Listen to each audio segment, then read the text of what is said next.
সাব্বির রহমান যদি এই ব্যাটিংটাকে কন্টিনিউ করতে পারেন বা এই ফর্মটাকে বজায় রাখতে পারেন তাহলে সিলেক্টরদের দৃষ্টি আকর্ষণ করা আমার কাছে মনে হয় না কোনো ব্যাপার।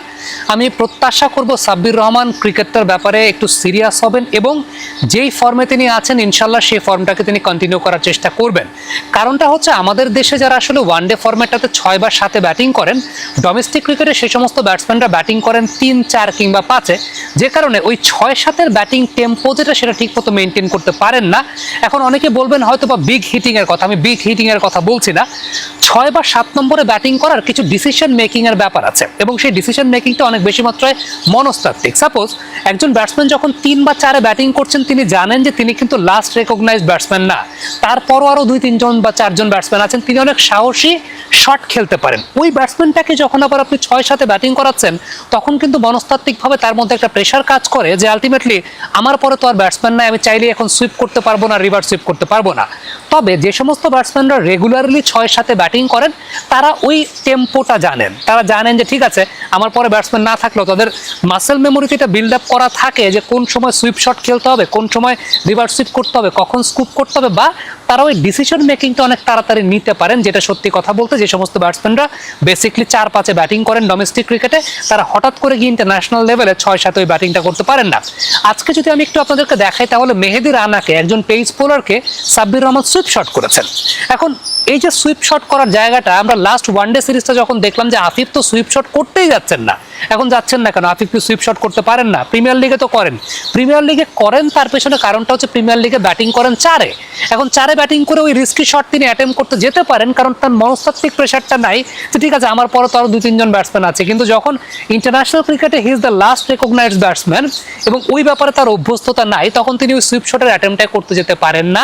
সাব্বির সেই কাজটা রেগুলারলি করেন। এর আগে বিসিএল আমরা দেখেছি যে এরকম 6 বা 7 নম্বরে ব্যাটিং করে তিনি বেশ ভালো ব্যাটিং করেছেন এবং তার ওই অভ্যস্ততার জায়গাটা আছে এবং তিনি সেটা খুব ভালো মতো সেই কাজটাকে করতে পেরেছেন। এখন সাব্বিরের টেকনিক্যাল জায়গা নিয়ে যদি কথা বলি, আমি কেন বিশ্বাস করি যে সাব্বির যদি এই ফর্মটাকে অব্যাহত রাখতে পারেন তার মধ্যে সকল প্রকার পসিবিলিটি, পটেনশিয়ালিটি আছে সিলেক্টরদের দৃষ্টি আকর্ষণ করার জন্য। নাম্বার 1 হচ্ছে তার বডি ব্যালেন্সের জায়গাটা।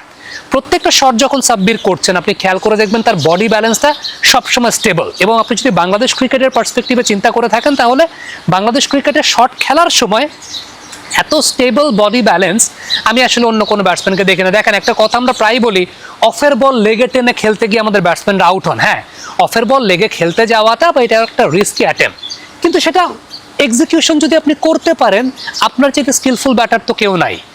অনেক ব্যাটসম্যানকে নিয়ে কথা হয় যে অফের বল লেগে টেনে খেলে। কথা কেন হয়? কারণ তারা লেগে টেনে গিয়ে খেলতে গিয়ে পারেন না, তাদের বেসিকটা, তাদের বডি ব্যালেন্সটা এরকম স্ট্রং না। আজকে সাব্বির অফের একটা বল টেনে লেগে খেলেছেন, টাইমিং কি হয় না? টাইমিং তো হয়েছে। বিসিএল এর আগে আমরা দেখেছিলাম অফের বল টেনে তিনি খেলছেন, টাইমিং কি হয় নাই? টাইমিং তো হয়েছে। সো এটা সাব্বিরের বডি ব্যালেন্সটা তাকে অনেক বেশি মাত্রায় সহযোগিতা করে। প্রথম যে সুইপ শটটা খেলেছেন স্পিনার এগেনস্টে, ওয়াসি সিদ্দিকের এগেনস্টে, সেটাকে যদি একটু ডিকোড করি খেয়াল করে দেখবেন দ্য এন্টায়ার বডি ব্যালেন্স ওয়াজ দেয়ার। তার টো পজিশনটা ডমিনেটিং টুয়ার্ডস দ্য বোলার এবং শটটা খেলেছেন ফ্রন্ট লেগটাকে ক্লিয়ার করা অবস্থাতে, মাথা থেকে পা পর্যন্ত একটা সরল রেখা যদি টানেন এক সরল রেখায়। আফটার দ্যাট যে বলটা তিনি পরবর্তী সময় আলাউদ্দিন বাবুকে খেলেছেন সেটাকেও লক্ষ্য করে দেখেন বডি ব্যালেন্সটা প্রত্যেকটা ক্ষেত্রে পুল শটের মাধ্যমে যেটা তিনি করেছেন ফ্রন্ট ফুটের উপর বেস করে করেছেন, কিন্তু আপনি ব্যাক ফুটের ওয়েট যে জায়গাটা, ব্যাক ফুটে যখন তিনি ওয়েটটাকে পরবর্তী সময়ে নিয়েছেন আপনি খেয়াল করে দেখবেন যে কত সুন্দর একটা স্টেবল বেস তিনি বজায় রেখেছেন। আফটার দ্যাট ফাহাদকেও একটা মার তিনি মেরেছিলেন, সেটাও যদি আমরা দেখি খুব চমৎকার বডি ব্যালেন্স মেনটেন করে। এবং ফিনিশিংটা খেয়াল করে দেখবেন প্রত্যেকটা শটের ফিনিশিং যে সময়টায় হচ্ছে আপনি মাথা থেকে শুরু করে তার পা পর্যন্ত একটা সরল রেখা টানতে পারবেন। It's because of his body balance. Alauddin বাবুকে পরে যেগুলোকে আমরা বলি না যে ক্রাঞ্চি টাইমিং বা ক্র্যাকিং শট বা ক্র্যাকিং স্ট্রোক, ওই ধরনের টেকনিক্যাল জায়গা থেকে ক্র্যাকিং স্ট্রোক সাব্বির জেনারেট করতে পারেন right from the middle part of his bat. এটার অন্যতম বড় কারণটা তার বডি ব্যালেন্স ইজ প্রপার।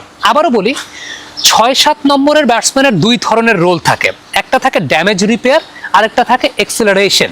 এখন ড্যামেজ রিপেয়ারটা কোন দিন করতে হয়? আনফর্চুনেটলি আমাদের বাংলাদেশে যেহেতু ম্যাক্সিমাম দিনই টপ অর্ডার এবং মিডল অর্ডার তারা ফ্লপ করে থাকেন, তখন ড্যামেজ রিপেয়ারের কাজটা করতে হয়। Then you need the solid techniques, you need to rotate your strikes. এবং সবচেয়ে উল্লেখযোগ্য ব্যাপার হচ্ছে যে আপনাকে কখনো কখনো হরাইজন্টাল ব্যাটে কিছু শটস খেলতে হয় এবং সেই হরাইজন্টাল ব্যাটের শটসগুলো আসলে square off the wicket, sweep, reverse sweep, backward point দিয়ে খেলা, এগুলো আমাদের ব্যাটসম্যানরা ম্যাক্সিমাম ক্ষেত্রে আসলে করতে সাহস পান না। এই শটগুলো করার একটা সাহস প্রয়োজন হয়, যেটা সাম্প্রতিক সময় আফিফ বা মাহিদুল অঙ্কন এদেরকে যখন 6-7 চিন্তা করা হয়, তারা তো অভ্যস্ত না যে ওই টাইমে সুইপ শট তারা করবেন, কারণ তার টেনশনের জায়গাটা আছে। সাব্বিরের স্কোয়ার অফ দ্য উইকেট এই জায়গাটা খেলাটা খুব ভালো। আমি ড্যামেজ রিপেয়ারের কথা বলছি, কারণ ড্যামেজ রিপেয়ার করার ক্ষেত্রেও কিন্তু আপনার অ্যাটাকিং ক্রিকেটটা খেলতে হয়, কারণ আপনি যখন অনেক বেশি মাত্রায় বকডাউন হয়ে ডিফেন্সিভ ক্রিকেটটা খেলবেন, তখন ড্যামেজ রিপেয়ার হওয়ার চাইতে অপোনেন্ট আপনাকে পেয়ে বসে। এর চাইতে আপনি যদি সত্যি কথা বলতে বেশ কিছু শটস খেলতে পারেন স্কোয়ার অফ দ্য উইকেট, তখন এটাকে আপনাকে অনেক বেশি মাত্রায় প্রেশারটাকে রিলিজ করায়। সো এইটা যেমন সাব্বিরের আছে। দ্বিতীয়ত, যেদিন বেশ ভালো একটা ফাউন্ডেশন তৈরি হয়ে গেছে, ওই দিনটাকে রানটাকে এক্সেলারেট করা।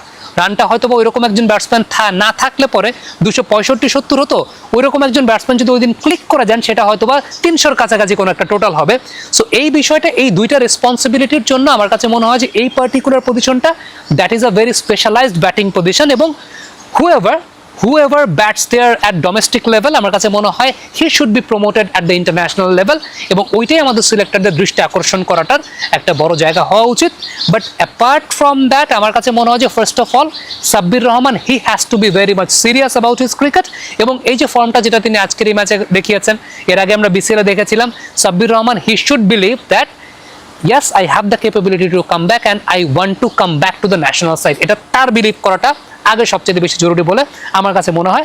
ব্যক্তিগতভাবে আপনি যদি বলেন, definitely Sabbir Rahman, we talk a lot about cricket, কিন্তু সত্যি কথা বলতে ফর্মালি আমি এই কথাটা কেন বললাম, যে ফার্স্ট অফ অল আমার কাছে মনে হয় যে হি হ্যাজ টু বিলিভ যে I can get back to the national side, এবং আমার এই জায়গাগুলোতে আমি যদি একটু সত্যিকার অর্থে এমফাসাইজ করি, তাহলে আমার মধ্যে সকল প্রকার ক্যালিবারের জায়গাটা আছে। কারণ একদম টু বি ভেরি অনেস্ট, দেখেন লিটনকে যে কারণে উইদাউট ডুইং এনিথিং তাকে ন্যাশনাল টিমে কাম ব্যাক করানো হয়েছিল, কারণ হি হ্যাজ দ্য ক্যাপাবিলিটি, এবং অন্যান্যদের মানের জায়গাটা আসলে এতই খারাপ যে কারণে মিডল অর্ডারে লিটনকে আবার কাম ব্যাক করানো হয়েছে। ঠিক সিমিলার জায়গা থেকেই সাব্বির যদি একটু কনভিন্স করতে পারেন টু দ্য সিলেক্টর যে okay, I am serious about my cricket, এবং এই ফর্মটাকে কন্টিনিউ রাখা মানেই তো সিলেক্টররা বুঝবেন যে না, he is working hard and he is really believing on his talent, এবং এই জায়গাটাই আমার কাছে মনে হয় যে সবচেয়ে ইম্পর্টেন্ট ব্যাপার for Sabbir Rahman to come back in to the ODI side. Comment বক্সে আপনাদের মন্তব্য মতামত জানতে চাই, লিখে পাঠাবেন।